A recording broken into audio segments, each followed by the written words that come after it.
Hello YouTube, I'm Connor, and today we are going to take a look back at the iPhone 4S. This phone originally came out in 2011. Looking at the box, there is a picture of the phone on the top. Along the sides, there is an iPhone 4S, an iCloud logo, and an Apple logo.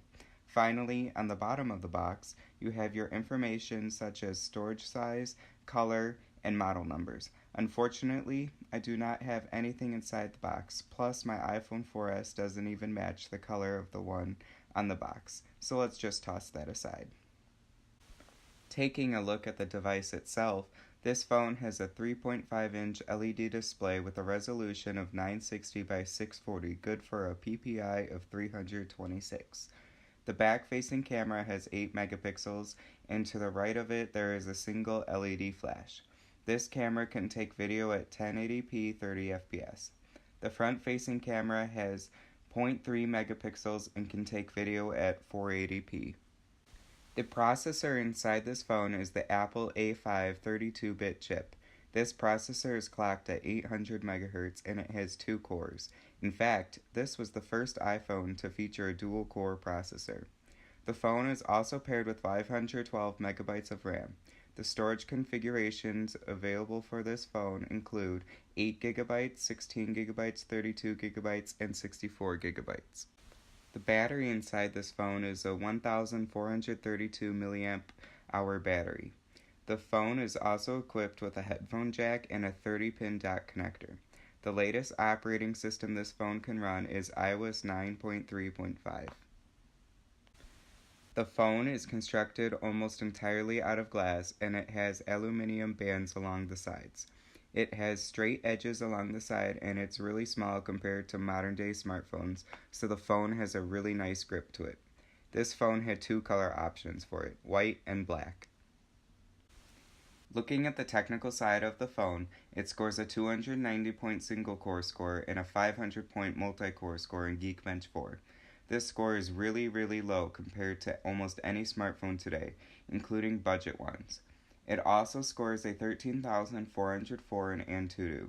This number is extremely low as well, and it shows that this device is no longer a valid option for consumers looking to purchase a phone.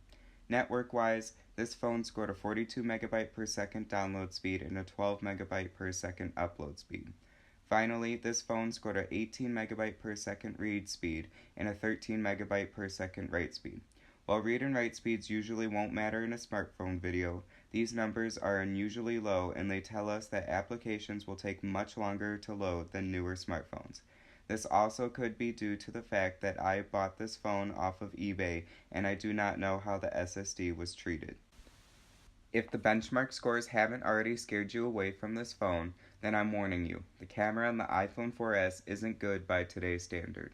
Looking at the rear camera in daylight, the picture is overexposed and slightly noisy, but that's the best picture this phone can produce. Using the selfie camera, you'll get a similar photo to the rear camera but with a lot more noise. Moving on to low light performance, the rear camera with flash is terrible. The flash doesn't properly light up the scene and the photo comes out really noisy and blurry. Finally, the selfie camera is completely useless in low light situations because there is no retina flash. I would definitely not recommend this phone for anyone who wants to take half-decent pictures with their smartphone. In 2017, I would say the design of this phone has held up pretty well considering the new iPhone 8 and 10 have returned to a mostly glass design, but the actual hardware of the phone has not held up well.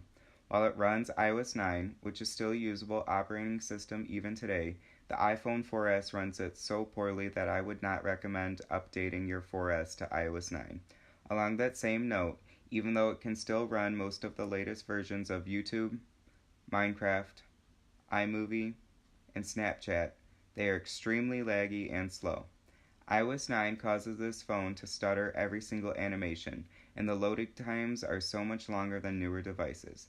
It takes 54 seconds to boot up, which is completely unacceptable even for a smartphone of this age. Feature-wise, this phone does not have most of the features that the newer iPhones have, such as Touch ID, True Tone Flash, slow-mo video, burst mode, or even a 64-bit processor.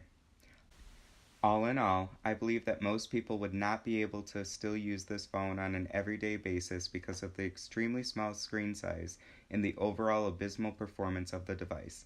On eBay, this phone only cost me $29 and it came looking like a lightly used iPhone. Since it can still run a modern version of iOS and the latest versions of most apps are still supported, the $29 I spent on the iPhone 4S made the purchase somewhat sensible for anyone who's looking for a cheap smartphone. I mean, for less than $30, you can't complain about the longer than normal loading times or small screen size.